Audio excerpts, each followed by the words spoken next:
नमस्कार, कैसे हैं आप सभी? हमने पिछली क्लास में चर्चा की थी कि जो इलेक्शन कमीशन जो भारत का है, जिसको सेक्शन 16 के तहत जो एक्ट 2023 लाया गया या उससे पहले भी जितने एक्ट इसी के लिए लाए गए, रूल्स को लेकर लाए गए, उसमें जो सेक्शन 16 है, वो 16 क्या कहता है कि इलेक्शन कमीशन पर किसी भी प्रकार से कार्रवाई नहीं की जा सकती है जब तक कि वो ड्यूटी पे है। मतलब कि वो चाहे कोई अपराध कर रहा हो, चाहे धोखाधड़ी में शामिल हो, चाहे वोटों को लेकर मैनिपुलेट उन वोटों को कर रहा हो, कुछ भी कर रहा हो, लेकिन उसके ऊपर कार्रवाई नहीं की जा सकती है। और इसको एक्ट 2023 में और ताकतवर इस ताकत इलेक्शन कमीशन को दे दी गई है। अब यहाँ पे जो विपक्ष के द्वारा जो क्वेश्चन उठाए जाते हैं या सवाल उठाए जाते हैं वो यही है कि इलेक्शन कमीशन को इतनी ज़्यादा पावर दी गई, उसके बाद जो इलेक्शन कमीशन को चुना जा रहा है वो बिल्कुल सरकार के द्वारा चुना जा रहा है। इलेक्शन कमीशन का जो दर्जा है वो एक सेक्रेटरी लेवल का कर दिया गया है। उसके वेतन, भत्ते, पेंशन, सैलरी सब कुछ एक सेक्रेटरी के तहत पे दी जा रही है। सब इतना सब कुछ होते हुए भी हम कैसे कह सकते हैं कि इलेक्शन कमीशन सरकार के लिए काम नहीं करेगा? ये सारे क्वेश्चन है और इनको लेकर ही महाभियोग की प्रक्रिया लाई जा रही है।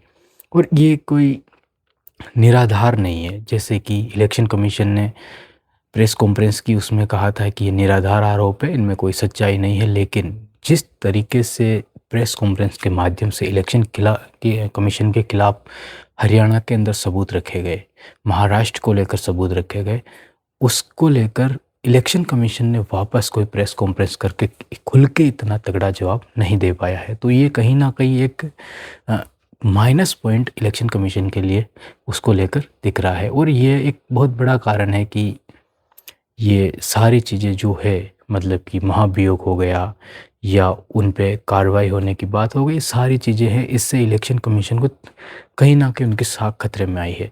लेकिन आप सोचिए कि अगर हमारे देश के अंदर पूरी दुनिया ने हमारे देश के इलेक्शन कमीशन को देखा कि उनका चुनाव किस प्रकार हो रहा है, और पूरी दुनिया ने हमारे इलेक्शन कमीशन को देखा कि वो एक न्यायिक पद है हमारे लिए, और फिर पूरी दुनिया मतलब काफ़ी सारे देश वहाँ के इलेक्शन कमीशन को उसी तरीके का दर्जा देते हैं। लेकिन हम आगे चलकर हमारे इलेक्शन कमीशन का दर्जा थोड़ा घटाने की कोशिश करते हैं। तो फिर उन देशों के पास कैसा मैसेज जाएगा? एक तो महाभियोग के लिए ये आधार हो गया, दूसरा आधार है कि इलेक्शन कमीशन पे कोई कार्रवाई की ही नहीं जा सकती है। अगर कार्रवाई की ही नहीं जा सकती है तो उसको कोई डर ही नहीं है, वो खुल के सरकार के पक्ष में बोलेगा या नहीं बोलेगा, वो इलेक्शन कमीशन के ऊपर हो गया। ठीक है, तो ये सारी चीज़ें हैं। और तीसरी चीज़, आप किसी आईएएस अफसर को ही चुन पा रहे हो, किसके लिए? इलेक्शन कमीशन के लिए। तो ये भी एक तरीके से सरकार का ही व्यक्ति है, क्योंकि वो उसकी पूरी उम्र, उसकी जो पूरी नौकरी है वो सरकार के अधीन ही निकली है। ठीक है, तो आगे चलते हैं। हमने ये सारी बातें क्यों की? क्योंकि जब तक इलेक्शन कमीशन पर कोई आपराधिक कार्रवाई हो सकती है या नहीं हो सकती, इसका फैसला नहीं होता किसी कोर्ट के द्वारा, तब तक आप मान के चलिए कि जब तक किसी को मतलब कोर्ट का फैसला नहीं आता है कि हाँ आप कार्रवाई नहीं कर सकते। कोर्ट इलाहाबाद हाई कोर्ट में है, जिसकी हम चर्चा करेंगे यहाँ पे भी। इसको चुनौती का मुख्य आधार, हमारा पहला पॉइंट भी यही है कि आप सोचिए कि अगर कोर्ट ने कहा कि इलेक्शन कमीशन के ऊपर कार्रवाई नहीं की जा सकती है, बिल्कुल भी नहीं की जा सकती, और ड्यूटी पे है, उसके बाद विपक्ष क्या करेगा बताइए? अगर इलाहाबाद हाई कोर्ट कह दे कि कार्रवाई की जा सकती है, इलेक्शन कमीशन संविधान से और कानून से बड़ा नहीं हो सकता है, विपक्ष के हाथ में जड़ी बूटी लग जाएगी। कैसे लग जाएगी? उसके हाथ में जड़ी बूटी लग जाएगी, और वो Allahabad high court, supreme court, जहाँ पे भी वो उन प्रूफ को रखेगा जो राहुल गांधी ने प्रेस कॉन्फ्रेंस की, और इलेक्शन कमीशन को कहेगा कि हमको इलेक्ट्रॉनिक जो डाटा है आपके पास दीजिए।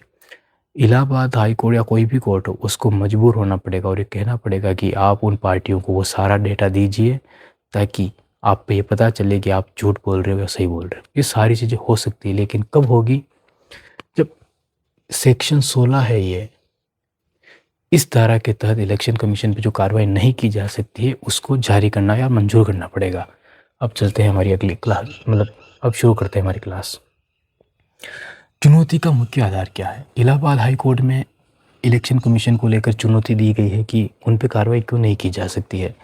तो चुनौती का मुख्य आधार क्या है? किसको लेकर चुनौती दी गई है? चुनौती दी गई है आर्टिकल 14 को लेकर। और आर्टिकल 14 को लेकर हमने 3 बार इसका जिक्र कर लिया है पिछली क्लासों में।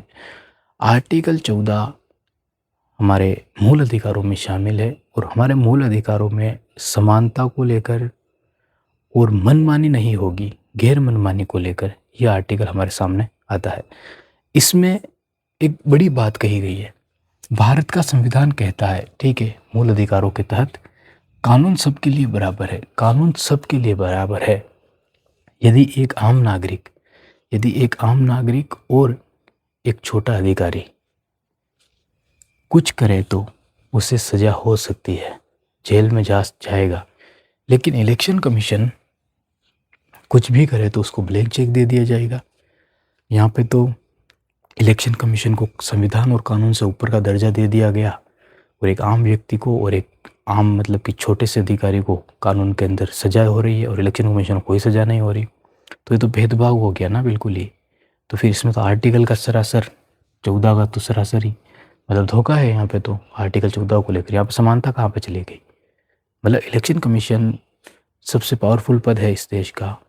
सीजीआई पे भी कार्रवाई हो सकती है। क्यों? क्योंकि आर्टिकल के तहत सबको समानता का अधिकार है। तो लेकिन वहाँ पे सीजीआई खुद चाहे तो कार्रवाई हो सकती है। मतलब कि सुप्रीम कोर्ट का अगर जज खुद चाहते हैं तो कार्रवाई हो सकती है। आगे चलते हैं। बेसिक स्ट्रक्चर सुप्रीम कोर्ट ही लेके आया। बेसिक स्ट्रक्चर पहले नहीं था, इंदिरा गांधी के समय लेके आया गया था, पहले नहीं था। लेके आया और कहा कि जो मूल ढांचा है उसकी डेफिनेशन हम बाद में कभी बताएंगे, लेकिन वो सबसे बड़ा है। अगर संविधान के खिलाफ कोई कानून बन रहा है तो मूल ढांचा के तो उसको हटा दिया जाएगा, समाप्त कर दिया जाएगा। ये धारा सीईसी को संविधान तथा कानून से ऊपर बना देती। कौन सी धारा? ये धारा। और बेसिक स्ट्रक्चर क्या कहता है? सिविल और क्रिमिनल मामलों में ऐसी छूट पहले कभी नहीं देखने को मिली है। ये दोनों लाइन एक ही है, ये वाली, ठीक है। ये धारा सीईसी को संविधान तथा कानून के ऊपर बना देती है। सिविल और क्रिमिनल मामलों में ऐसी छूट पहले कभी देखने को नहीं मिली है। इसका मतलब क्या है? इसका ये मतलब है कि ये चीज़ें जो अभी सीईसी को लेकर देखने को मिल रही है पहले नहीं देखने को मिली है, कि किसी को सजा ही नहीं होगी। मतलब सीईसी को सजा ही नहीं होगी बिल्कुल ही, चाहे वो कुछ भी करे। अब क्यों नहीं होगी सजा? उसका आधार देखना। Criminal immunity versus official duty समझना है। यहाँ पे विवाद क्या है?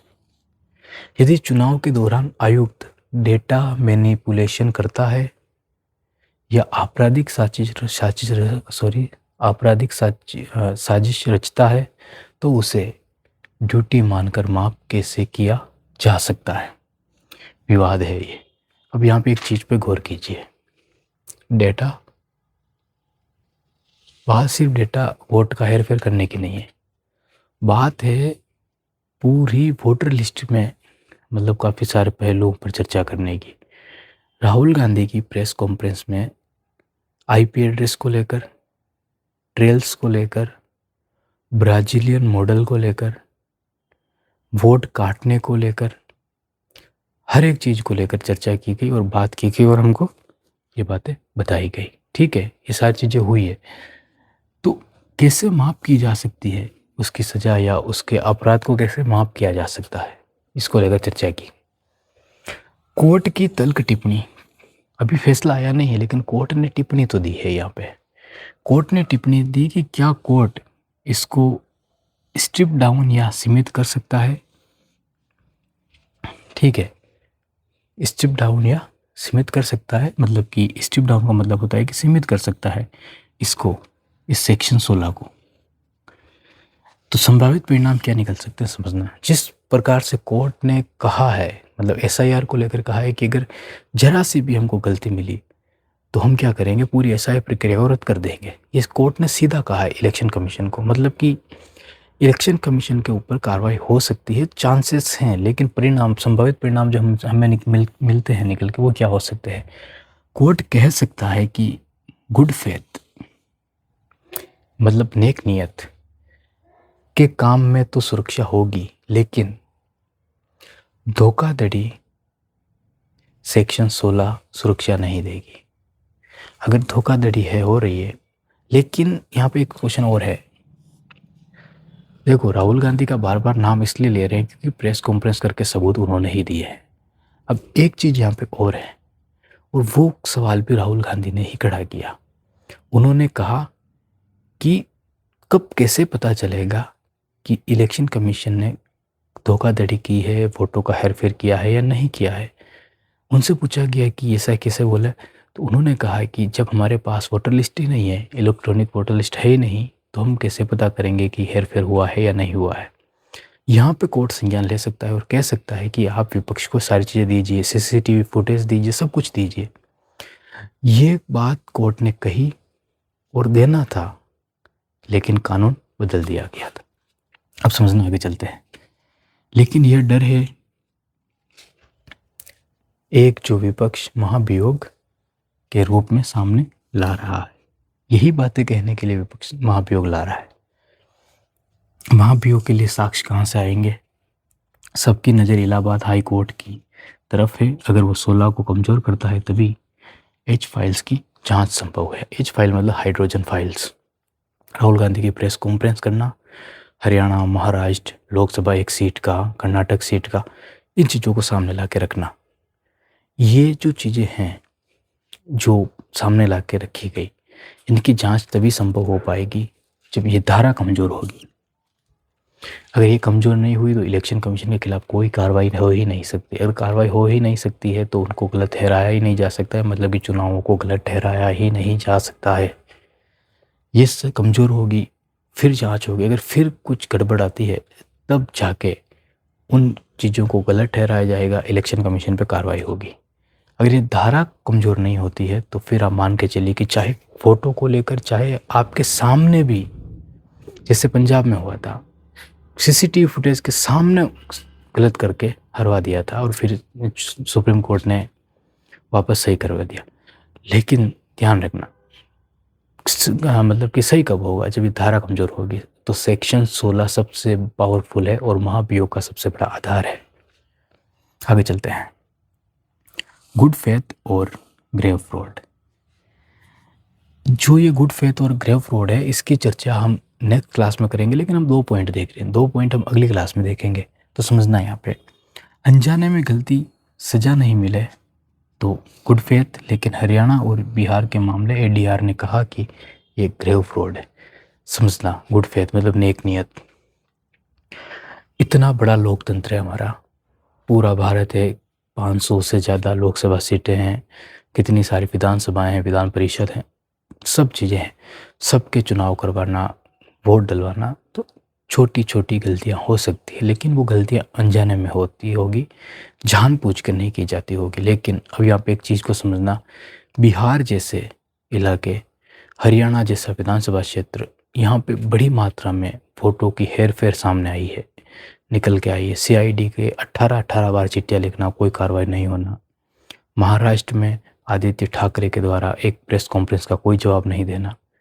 तो ये कोई अनजाने में हुई गलती नहीं है। और ये बात किसने कही? ये कही एडीआर ने, association of democratic reform. Grave fraud की उन्होंने बात की। इम्यूनिटी, अगर कुछ भी कर सकने का पावर हो तो सरकार के इशारे पे कुछ भी हो सकता है, फिर विपक्ष क्या करेगा? अगर कुछ भी करने का पावर है तो सरकार के इशारे पे किया जा सकता है। तो ये थी हमारी क्लास, कैसी लगी कमेंट करके ज़रूर बताना। हम मिलते हैं हमारी नेक्स्ट क्लास में, इसको और डिटेल में आपके सामने रखने के लिए। बहुत बहुत धन्यवाद आपका।